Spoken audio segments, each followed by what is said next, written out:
성경 속의 인물과 사건을 통해서 우리의 삶을 새로운 관점에서 조망해보는 시간입니다. 심리를 본 성경과 사람입니다. 이나희 박사님 안녕하세요. 네, 안녕하세요. 우리가 신약을 펼치는 그 네. 두 번째 시간입니다. 한 주 네. 동안 건강히 지내셨어요? 네, 감사합니다.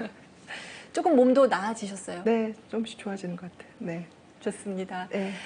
이제 본격적으로 신약을 좀 펼쳐서 네. 이제 전체적인 개괄을 하는 시간이라고 그렇죠. 오늘 들었습니다. 네. 먼저 4대 복음서부터 이야기를 출발해 볼까요?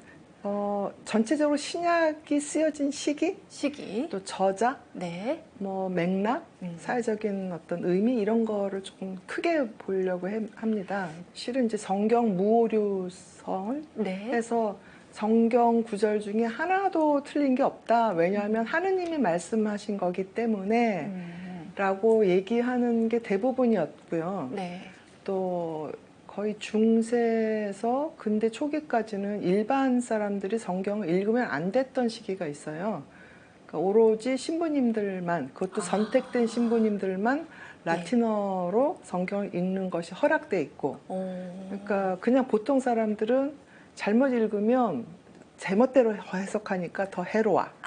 그래서 금서였어요, 어떻게 보면. 예. 근데 그게 이제 개신교에서 혁명을 하면서 또 그 각자의 나라 말로 번역이 되기 시작하면서 네. 이제 그게 흔들린 거죠.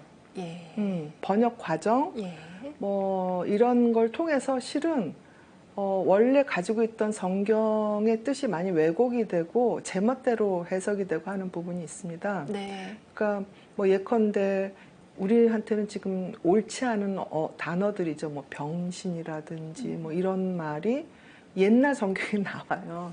그때는 그리고 뭐랄까 거부감 없이 그냥 막 그런 얘기를 썼었고 그런 말을 쓰면 안 된다는 개념 자체가 없기 때문에 네. 그럼 그 이상한 말이 하느님이 쓰신 거냐면 그건 아니거든요. 맞습니다. 우리가 쓴 거거든요. 예. 그래서 성경을 과연 누가 썼느냐가 굉장히 이제 학자들한테 오랫동안 특히 이제 19세기 이후에 굉장히 많은 이제 논쟁이 있게 됩니다. 근데 19세기 말에 이제 이집트에서 새로운 이제 성경의 일부분이 발견이 되고 또 이제 1945년 이후에 이제 쿰란이라고 해서 사해사본이라고 아마 들어보셨을 거예요. 거기서 그러니까 2000년 전에 성경들이 그대로 날 것으로 이제 발견이 되면서 기존의 성경하고 겹치는 부분도 있지만 다른 부분도 있고 그래서 왜 성경에 어느 게 빠지고 어느 게 들어가고 하면서 이제 성경 해석의 하나의 전기가 됩니다. 그래서 우리가 이 성경을 볼 때 이제 마테오복음, 마르코복음 이런 식으로 되니까 이게 마태가 썼어. 흔히 그렇게 생각할 수 있잖아요. 네. 근데 그게 맞지가 않아요. 왜 그러냐면 이제 성경에서 가장 먼저 쓰여진 책이 뭐냐면 데살로니카서예요. 마태복음이 아니에요. 맨 앞에 나오니까 저는 당연히 그때 다 편집이죠, 편집. 우리가 책을 이제 낼 때는 편집을 하잖아요. 맞습니다. 그리고 이 성경은 그 사해사본에서도 했지만 한꺼번에 제본이 된 게 아니라 다 나눠서 스크롤이라고 얘기하는데 이렇게 두루마리처럼 된 거를 이렇게 나눠져 있어서요. 예. 근데 이제 신약을 편집하는 사람이 마태복음이 제일 먼저 가야 된다 해서 한 거지. 그게 제일 먼저 쓰여진 것도 아니고 뭐 신학적으로 가장 중요하다고 보기에도 조금 여러 가지 문제가 있어요. 그래서 가장 먼저 쓰여진 게 데살로니카고 요한복음 같은 경우는 100년 전으로 쓰여졌단 말이죠. 그러면 대부분은 70년 이후예요. AD 70년 이후. 그러면 예수님이 살아 계셨을 때 있었던 12사도 중에 하나가 썼을 가능성은 굉장히 떨어지죠. 그래서 우리가 왜 공자님이 이렇게 말씀하셨어? 그래서 공자전서라고 얘기를 하지만 공자님이 안 쓰신 거가 대부분인 것처럼 네. 논어는 사실 공자님이 쓴 게 아니거든요. 네. 공자님의 제자들이 그쵸. 공자왈 이렇게 이렇게 한 거죠. 네, 그다음에 불경들도 예. 부처님이 직접 쓰신 게 아니에요. 여시아문해서 이렇게 부처님 말씀하셨다고 내가 들었다 이렇게 쓴 건데 더 문제는 뭐냐면 이렇게 들었다라고 쓴 사람들조차도 사실은 들은 게 아니고 예. 부처님이 계실 때 들은 게 아니라 한 200~300년의 텀이 있어요. 간격이 있는 다음에 그걸 썼어요. 그러니까 굉장히 많은 오류가 있을 수밖에 없는 거고 실은 신약도 예수님 돌아가시고 난 다음에 30년, 뭐 100년 이후에 쓰여진 부분들이 있다는 거예요. 네. 그러면 그 당시에 구텐버그 활자가 있었어요? 없죠. 그렇죠. CCTV 없죠. 녹음기 없죠. 없죠. 당연히 전승이에요. 예. 구전인 거죠. 그렇죠. 그래도 어떤 사람들은 예수님의 말씀만 기록한 정전이 분명히 있을 것이다. 그래서 그걸 보고 마르코 복음이 가장 4대 복음 중에서 먼저 쓰여진 건데, 그래서 그걸 이제 Q 복음이라고 얘기를 하거든요. 근데 그게 실제로 있는 게 아니라 그런 책이 있으니까 이렇게 쓰지 않았겠느냐 하고 이제 사람들이 생각을 하는 거예요. 그 Q라는 게 깰르라고 그래서 독일어에서 Q 복음이라고 얘기를 하는데, 그래서 그걸 보고 마르코 복음이 가장 먼저 쓰여졌어요. 그래서 어떻게 그러면 아느냐 하면은 마르코 복음이 가장 양이 적어요. 마테오 복음, 루가 복음이 그거에 가필한 것들이 여기저기 보이는 거예요. 그래서 그거를 이제 뭐 텍스트 크리티시즘, 뭐 리터러리 크리티시즘, 뭐 해서 이제 일종의 비평, 문헌 비평, 뭐 이렇게 보고, 또 거기에 나온 단어들을 보고 이게 몇 년도에 자주 나오던 단어들이다, 뭐 이런 거. 그다음에 이제 베드로 편지 이런 것도 보면 베드로 직업이 원래 뭐예요? 어부가 뭔 글을 그렇게, 그리스어를 그렇게 멋있게 쓸 수가 없어요. 아, 그렇죠. 근데 베드로가 쓴 편지 보면 너무나 우아한 그리스어가 나오는 거예요. 아, 그래서 이거는 베드로가 썼을 리가 없다. 그렇군요. 예, 네. 예. 그런 식으로 그 이제 문헌에 대한 비평, 고찰이 생긴 겁니다. 그래서 이 마테오, 마르코, 루가, 요한을 사도들이 썼다, 이렇게 생각할 수 없는 부분들이 너무 많은 거고, 그다음에 그 이제 공간 복음이라고 얘기하잖아요. 마테오, 마르코, 루가는 서로 비슷해요. 근데 요한은 달라요. 근데 요한 복음은 나중에 이제 그 묵시록하고도 굉장히 비슷하고, 굉장히 표징이라든지 상상이라든지 어떤 좀 추상적인 이미지라든지 이런 게 많이 들어가 있는 거고, 네. 이 세 가지 복음은 이제 예수님의 행적을 그대로 기술한 조금 더 역사적인 부분이 있죠. 근데 조금씩 차이가 있어요. 네. 어떤 차이냐면 마테오 복음 같은 경우는 베드로가 잘못한 게 없어요. 그래서 이 사람 베드로랑 친했을 것이다. 예. 그다음에 루가 복음 같은 경우에는 이제 치유의 행적이 많아요. 아마도 의사가 아니었을까. 그런 얘기들이 있고, 그 뭐 예. 확인하기 좀 힘들지만, 그 다음에 이제 루가복음이랑 사도행전이랑 맨 앞이 비슷하기 때문에 같은 사람이 썼을 거다. 그런 식으로 마르코는 아마도 바오로랑 좀 더 친했을 것이다. 이렇게 이제 여러 사람들이 해석을 하는 부분이 있습니다. 예. 그래서 뭐 근데 그렇게 역사적으로 접근하는 것이 신앙에 반드시 도움이 되냐? 그렇지 않을 수도 있어요. 그러니까 역사 속에 예수님을 알아가는데 신앙이 도움이 되는 경우도 있고 그렇지 않은 경우도 있어요. 그러니까 역사를 한다는 거는 이게 팩트냐 사실이냐 아니냐를 굉장히 따지거든요. 그래서 어떤 경우에는 이제 그 사실을 따지는 사람들 같으면 예컨대 이제 마테오복음 같은 데서 뭐 예수님이 원래 뭐 갈릴레아 사람인데 이집트로 도망갔다가 뭐 다시 베들레헴으로 갔다가 다시 뭐 나자렛으로 갔다. 이게 말이 되냐? 뭐 이렇게 주장하는 역사학자가 있어요. 그게 이제 왜 베들레헴으로 가냐면 이제 헤로데가 제가 아까 지난번에 정통성이 없다고 그랬잖아요. 그래서 이제 태어난 아들을 죽이라고 그랬잖아요. 네. 그러면서 죽이고 그 사람들을 관리하려면 고향으로 돌아가서 관리하는 게 편리하죠. 네. 파악하기가 좋은 거죠. 네. 그래서 성경에 보면 고향으로 돌아가라고 그렇게 얘기한 게 있고 이주하라고 하는 얘기가 있어요. 근데 어떤 역사학자는 보기에 아니 왜 거길 이주를 해? 그 먼 데를. 그리고 그 이집트를 갔다가 언제 또 베들레헴을 와? 그 말이 안 돼. 이렇게 얘기를 합니다. 근데 예. 이건 거짓말이야. 신화적인 얘기야. 이렇게 결론을 내는데 근데 그건 그 사람이 저는 하나는 알고 열은 모른다고 생각하는 게 이주를요. 이쪽 시베리아에서 저쪽 카자흐스탄까지 했어요. 그쵸? 예. 그 아메리카 인디안들 다 죽일 때 동부 인디안들 서쪽으로 다 옮겨가고 서쪽 인디안 동부로 옮겨가기도 그런 거 다 했어요. 예. 그 먼 거리에 비하면 20분의 1, 30분의 1도 안 되는 거리예요. 그러니까 충분히 이동할 수 있는 거리죠. 근데 그런 큰 역사적인 다른 경우를 보지 않으면 이거 우리 현대인으로 봐서 말이 안 돼. 이거 비합리적인 거야. 이거 거짓말이야. 이렇게 나오는 거예요. 그렇죠. 우리가 아는 깜냥 안에서 늘 그러니까요. 판단하니까. 그게 그러니까 역사학자들이 성경을 보면서 신앙을 잃어버리는 이유 중에 하나입니다. 그리고 우리가 또 어설피 잘못하면 앞하고 뒤가 다르니까 이거 성경 틀렸어. 예수님도 존재하지 않아 이렇게 얘기할 수 있잖아요. 뭐 앞뒤가 안 맞는 얘기인 걸 뭐 이런 네. 생각 들 근데 때가 있죠. 당연히 안 맞는 거예요. 왜 안 맞느냐? 우리는 이제 성경이 한 권의 책이라고 생각을 하잖아요. 그래서 우리가 장편 소설을 보면 왜 플롯이 있고 그런데 앞에 얘기했다 저쪽 뒤에 얘기했다면 이거 거짓말이야. 이거 작자가 이거 완전히 꾸며낸 얘기야. 그러니까 이 책은 가치가 없어. 이렇게 나오잖아요.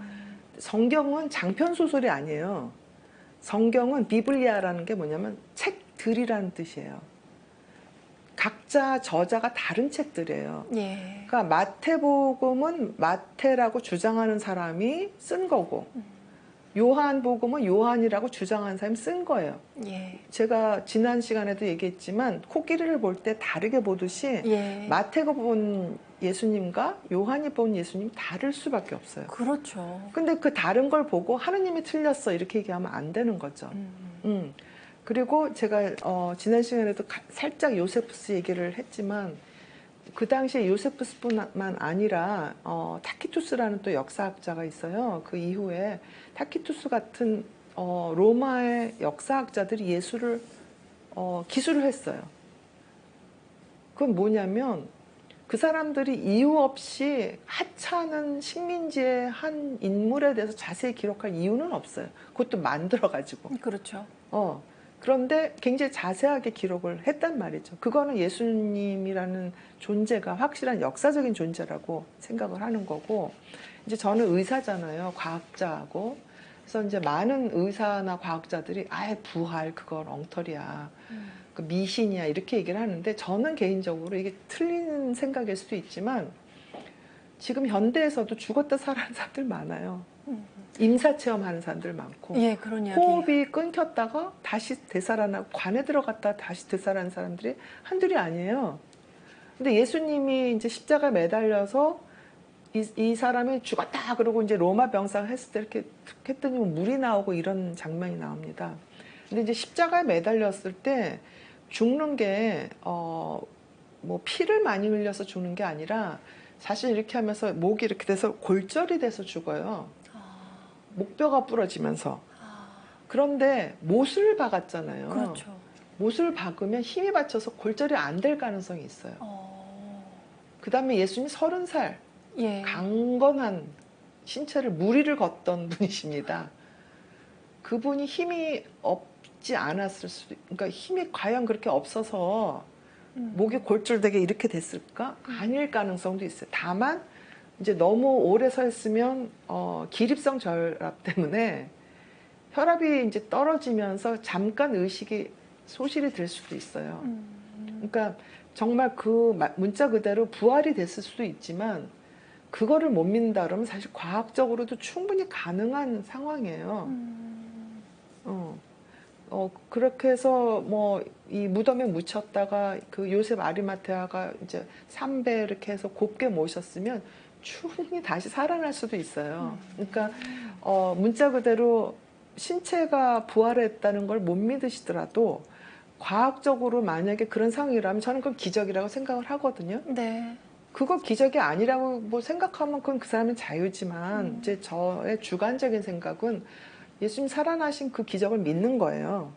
그런 걸 못 믿겠다 그러면 사실은 역사를 아무것도 믿을 수가 없어요. 그쵸? 내가 눈으로 본 게 아니니까. 그렇게 CCTV가 그 관점- 당시 어디 있었냐. 그다음에 뭐 구전으로 전해지는 게 사실이냐. 뭐 신화된 거 아니냐. 뭐 신화는 그러면 가짜인가요? 그런데 저는 그렇게 안 보거든요. 우리가 투사하는 이미지이기 때문에 그것도 어디까지나 주관적인 사실입니다. 예. 네, 그것도 주관적인 사실, 투사가 된 건 또 객관적인 사실이 되는 거고. 그리고 또 하나는 제가 이제 편집 얘기를 했는데, 이제 이 성경이 처음부터 이 모습이 아니라 니케아 공의회 또 콘스탄틴 공의회 또 이렇게 중세를 지나면서 편집이 계속됩니다. 그러면서 예. 이제 소위 말하는 외경, 위경 이런 네. 것들이 버려지죠. 예. 그러니까 그 버려지는 것 중에는 사실은 여성들에 대한 얘기가 또 많았고 특히 이제 신약 쪽에서 이제 올라오면서 이 개신교들이 구약에서 버려서는 안 될 것들 상당히 많이 버렸어요. 이제 그 이제 외경이라고 얘기하는데, 그러니까 편집도 사람이 한 거고, 필사도 사람이 한 거고, 기억도 사람이 한 거거든요. 그렇죠. 그래서 그걸 감안하고 성경에서 이 사람들이 이런 걸 기억을 할 때 이렇게 썼구나 하는 거를 이제 우리가 주관적으로 이해를 해야 되는 거죠. 근데 그런 디테일한 거보다는 저는 그렇게 봐요. 예수님이라는 거대한 사랑의 대상이 사라진 다음에 너무 슬픈 마음에 애도하는 마음에 예수님을 그리워하는 사람들이 쓴 편지, 기록물이라고 보거든요. 네. 예. 그런 관점을 가진다면 또 성경을 조금 다르게 받아들이게도 될 것 같아요. 그렇죠. 네. 그러니까 그 성경을 보면서 보론 하나 디테일 보면서 이게 사실이야, 거짓말이야, 비과학적이야, 비합리적이야 이런 걸 따지지 말고 예수님에 대한 기억이구나. 그리고 공동체 신자들한테 하는 강론이구나. 또 보내는 사랑 편지구나. 그다음에 혼자 하는 묵상이구나. 이렇게 받아들이면 신약의 뭐 진위라든지 뭐 사실이라든지 이런 거를 따지면서 신앙을 잃어버리는 불행이죠. 그런 건 없어질 것 같아요, 오히려. 네. 이 복음서들이요. 네. 그 순서에는 그러면은 어떤 그 편집의 과정에서 어떤 기준으로 어떻게 편집을 했기에 그렇죠. 일단 이제 마테오복음이 제일 먼저 나오는데 사실 저는요 마테오복음 왜 옛날에 공부할 때도요 네. 앞에 세 장은 네. 열심히 읽고 뒤에서 가면서부터 약해지듯이 그렇죠. 네. 처음에 나오는 것이 나름대로 제일 먼저 접할 수 있기 그렇죠. 때문에 의미가 있고 중요한데 이걸 처음에 배치한 이유가 있죠. 계획적인 네, 뭐가 있을 있어요. 것이다. 네네. 뭐냐면 마테오복음은 전체적으로 구약과의 연결, 이스라엘의 어떤 혈연 관계, 그러니까 이 예수님이 그냥 나온 게 아니라 다윗의 자손이라는 걸 강조합니다. 예, 그래서 누가 누구를 낳고 누가 족보가 누구를 맨 처음에 낳고. 나오는 그렇죠. 이유예요. 예. 그리고 족보를 자세히 보면 7이라는 숫자가 이렇게 되풀이됩니다. 그러니까 루카복음에도 예수님의 족보가 나오지만 마테오복음의 족보하고는 조금 달라요. 7이라는 숫자가 거기는 그렇게 강조가 되지는 않아요. 예. 그리고 마테오복음에는 여성들이 중요하게 그 족보에 들어가 있어요. 근데 그 여성들이 행복한 여성들이 아니에요. 다말이라든지 라합이라든지 네. 뭐 밧세바라든지 뭐 이렇게 좀 불행했던 여성들이 나옵니다. 그거는 굉장한 거예요. 왜냐하면 굉장히 가부장제적인 시대인데 예. 그런 여성들을 썼다는 거는 의미가 있는 거예요. 그러니까 예수님이 다윗의 아들이기도 했지만 예수님이 태어나기까지의 그런 우여곡절까지 가감없이 드러낸다는 뜻이거든요. 예. 그래서 그게 마테오복음이 이스라엘 민족의 어떤 정통성을 네. 강조하기 때문에 맨 앞에 나오는 부분이고요. 네. 그 다음에 루가복음 같은 경우는 치유의 기적에 강조했기 때문에 좀 뒤쪽으로 나오는 거죠. 예. 디테일하게 뭐를 했다라는 어떤 행적 중심으로 나왔으니까. 네네. 그 다음에 요한복음은 조금 더 추상적으로 상징이 많이 등장을 합니다. 그러니까 네. 그게 뒤쪽으로 가서 요한 묵시록하고 조응을 하고, 그러니까 그 편집하시는 분들이 다 나름대로 정말 많이 고민하고 그렇죠. 숙고해서 그렇죠. 순서를 만든 겁니다. 만든 거라는 거 네네. 새삼 느끼게 네네. 되네요. 네. 자, 그러면 일단 마테오 사가는 어떤 마음으로 이 복음을 적었을까? 네, 저는 다른 것보다 그 예수님이 탄생할 때 고생한 부분을 이렇게 많이 적었잖아요. 네. 그게 굉장히 저는 중요하다고 봐요. 그러니까 뭐 우리 역사에 이제 4대 성인이라고 그러잖아요. 예수님, 또 소크라테스, 또 마호멧 이렇게 하는데 그 공자 뭐 이런 얘기 하잖아요. 근데 부처님하고 예수님하고 이렇게 비교를 해보면 완전히 반대예요. 그런가요? 뭐냐면 똑같이 왕의 자손이긴 하지만 부처님은 너무나 많은 걸 누리고 살았던, 그러니까 세상에 불행이라고는 맛보지 않게끔 굉장히 온실 속에서 살았던 그런 이제 성인이고, 예수님 같은 경우는 태어날 때부터 마국간으로, 태어날 때부터 이주민으로, 그러네요. 난민으로, 그 다음에 또 이제 그 동정녀잖아요. 이제 그거에 대한 얘기도 이제 다음 시간에 조금 더 자세하게 하겠지만, 지금식으로 얘기하자면 미혼모? 뭐야? 뭐 이런 느낌? 그렇죠. 네. 예. 그래서 그야말로 가장 밑바닥에 던져진 존재처럼 그렇게 보이거든요. 원래 고귀한 자손이지만 이제 부처님은 스스로 그렇게 해서 뛰쳐나갔지만 예수님은 아예 던져지게 그렇게 가장 밑바닥에 던져진 거죠. 네. 근데 그거는 어떻게 보면 우리한테 희망을 주기 위한 하나의 장치라고 저는 봅니다. 예. 그러니까 만약에 예수님이 왕자로 태어나서 잘 먹고 잘 살아서 뭐 알렉산더 대왕처럼 전 세계를 다 정복을 해서 80, 90까지 영조대왕처럼 무병장수했다. 그럼 우리 희망이 없어요. 고통스러울 때 예수님 찾게 되지 않아요. 뭘 알아? 예수님이 그렇게 행복하게 잘 살았는데? 이렇게 되죠. 네. 근데 난 뭐 예컨대 내가 고아로 태어났단 말이에요. 엄마도 몰라. 아버지도 몰라. 그런데 예수님도 마국간에서 태어나셨어. 뭐 예수님도 미혼모 자식이었대 그 당시는. 그러면 예수님도 그렇게 고귀하신 분이 그런데 그럼 나도 희망을 가져야지 이렇게 해야 되는 거죠. 그렇죠. 예. 예. 그러니까 많은 사람들이 고통스러운 게 있고 악한 게 있고 불행이 있으면 하나님이 어디 계시길래 이렇게 불행하고 고통스럽게 만들지라고 얘기를 하는데, 거꾸로 불행하고 고통스러울 때 하느님 우리가 찾잖아요.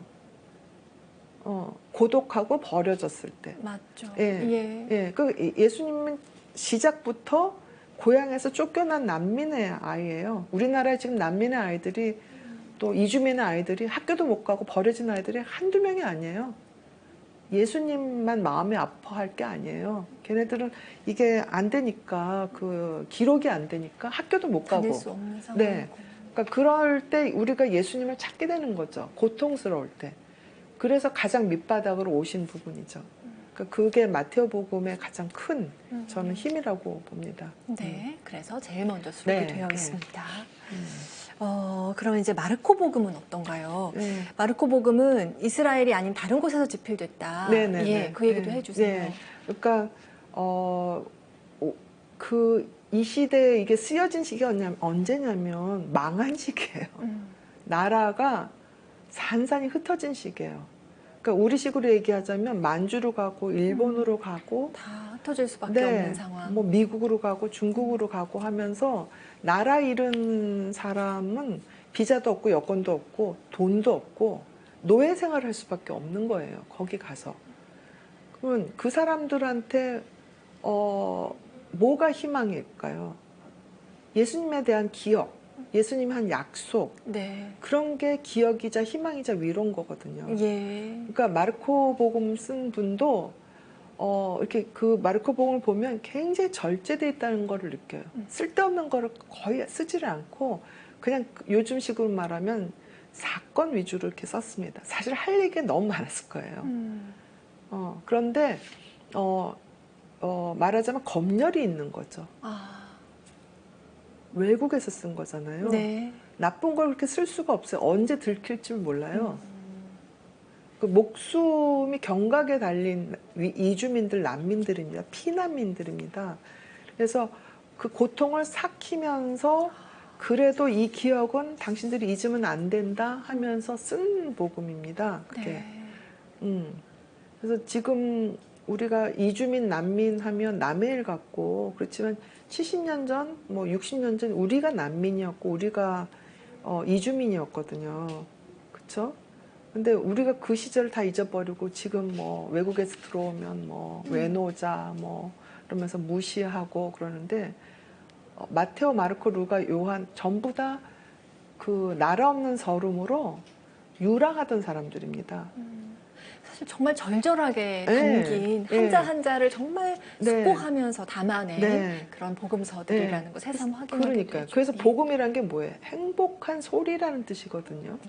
그러니까 그게 이제 영어에서 good news라고 그러잖아요. 네. 굉장히 역설적인 얘기예요. 절망에 가장 빠져서 힘든 순간 하느님의 소식이 그래도 너희한테 위로되는 좋은 소식이야. 붙들고 이렇게 있는 거죠. 그러니까 김대건 신부님 그 시기에 성경을 보면서 위로를 받았던, 굶고 맞고 뺏기고 뭐 서름 받던 그 시기에 예. 하느님 소식을 들으면서 마음이 위로가 되고 사랑에 찬 그런 거거든요. 네. 네, 복음서 그냥 우리가 늘 이렇게 쭉쭉쭉 네. 보는 거와 달리 그 절절했던 네. 그 한 단어를 좀 새길 수 있으면 예. 좋겠습니다. 그러니까 슬픔과 좌절이기 때문에 행복한 소식이 너무 목말랐. 네, 그리운 거예요. 그렇죠. 그래서 그거를 직접 필사를 해서 보내는 겁니다. 파피루스 뭐 스크롤 이런 데다가. 그렇죠. 네. 자, 그런가 하면요. 루카복음에 대한 얘기를 좀 해볼게요. 네. 다른 복음서와 달리 머릿말로 이렇게 시작을 네. 하죠. 하고 또 치유의 기적이 이제 많다고 그랬잖아요. 예. 그래서 어떤 사람들은 예수님이 의사가 아니었을까? 근데 이거 자세히 보면 충분히 의학적으로 가능한 경우도 꽤 많습니다. 왜냐하면 우리가 스트레스를 너무 많이 받잖아요. 그럼 스트레스 호르몬 때문에 자가 면역 질환처럼 내가 내 몸을 괴롭히는 경우가 있어요. 그리고 예.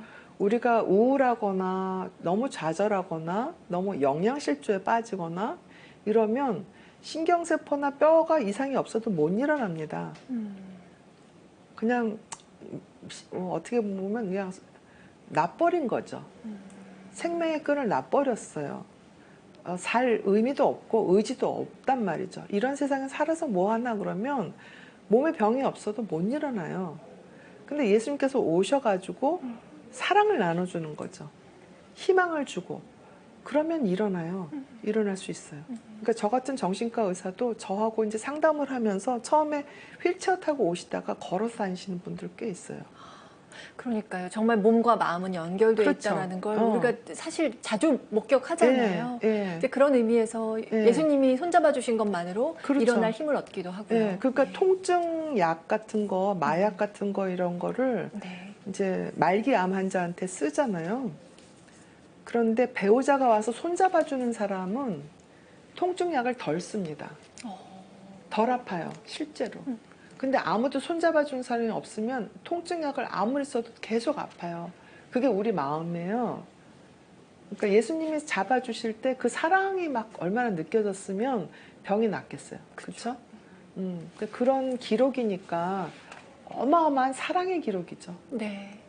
그러니까 힘들 때, 속상할 때, 우울할 때, 또 고독할 때 누가복음 읽으면서 이 예수님이 고쳐주신 이 분들하고 나하고 참 비슷하다.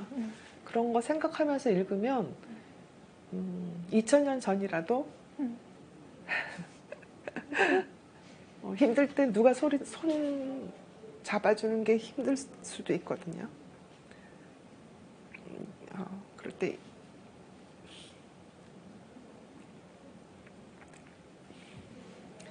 예수님이 옆에 계시다고 생각하면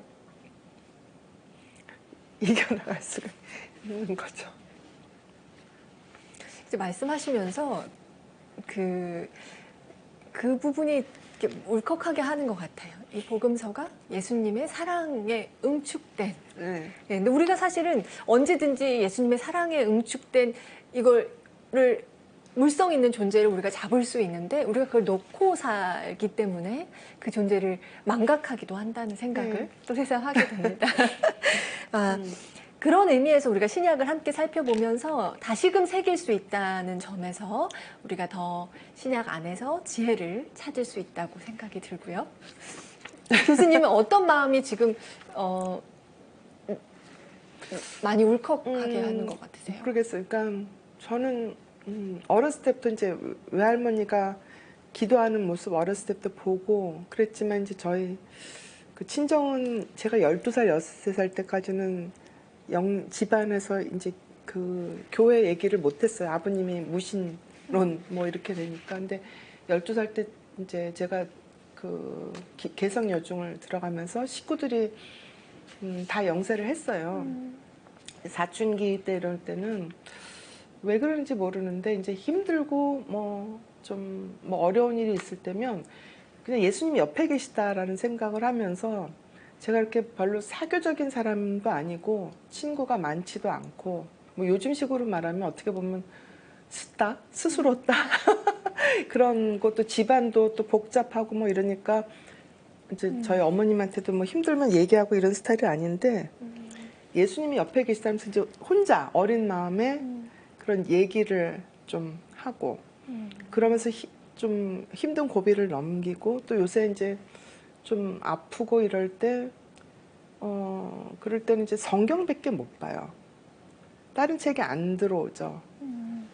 아프고 힘들고 그럴 때는 성경 얘기를 듣거나 뭐 평화방송 들으면서 묵주 기도하거나 이럴 때 그냥 내가 아무것도 안 해도 이렇게 치유되는 그런 경험들이 있잖아요. 근데 그거는 뭐 우리 가족도 소중하고 친구들도 소중하지만 그 내면의 그거는 사람이 고쳐주는 건 아닌 것 같아요. 어쨌든 우리는 홀로 와서 홀로 가는 네, 네. 어쨌든 끝내 고독할 수밖에 없는 그렇죠. 존재라면 네. 우리의 고독을 손잡아 줄 수 있는 네. 예수님. 그러니까 지금 뭐 이제 환갑이 좀 넘고 그러니까 상상을 하게 되잖아요. 내가 언제까지 살까? 뭐 80, 90까지도 살 수 있고 뭐 내일 모레 죽을 수도 있고 사람 알 수가 없는데 죽을 때는 혼자 가잖아요. 그리고 이제 저는 모토가 다른 사람한테 패 끼치지 않고 받지 않는 게 제 모토기 때문에 가족들한테 패 끼치면서 죽어가고 싶진 않거든요. 그러면 마지막까지 내가 붙잡을 수 있는 대상은 예수님. 그러니까 손으로 보이지는 않지만 내가 잡는 예수님의 손이 마지막에는 나한테 힘이 되지 않을까. 그런 쓸데없는 상상이죠. 네, 요새 좀 아파서 아마 그런 상상을 좀 더 하고 좀 마음이 더 약해졌던 것 같기도 해요. 네. 지금 회복하는 중이시니까. 네네네. 네, 뭐 그렇게 우리... 크게 아픈 것도 아닌데 이렇게 좀 유난스럽게 그치만... 주책을 좀. 근데 이제 정말 네. 통증을 지닌 채 일상생활을 한다는 게 마음을 많이 이렇게 힘겹게 하긴 한다는 걸 알고 있습니다. 네. 어쨌든 교수님이 이제 성경에 대해 이야기를 하시면서 한편으로는 본인의 경험과 힘든 순간 내 손을 잡을 수 있는 건 우리 예수님이시다. 뭐 이런 경험까지 공유해 주신 게 저희한테도 무척 크게 의미가 있다고 생각이 들고요. 네, 교수님 오늘도 말씀 감사합니다. 네, 감사합니다. 네, 성경과 사람 그 두 번째 시간 신약의 복음서들에 대해서 그 배경 등등 살펴봤습니다. 다음 시간엔 어떤 이야기로 여러분을 찾아뵐지 기대해 주시고요. 함께해 주신 여러분 고맙습니다.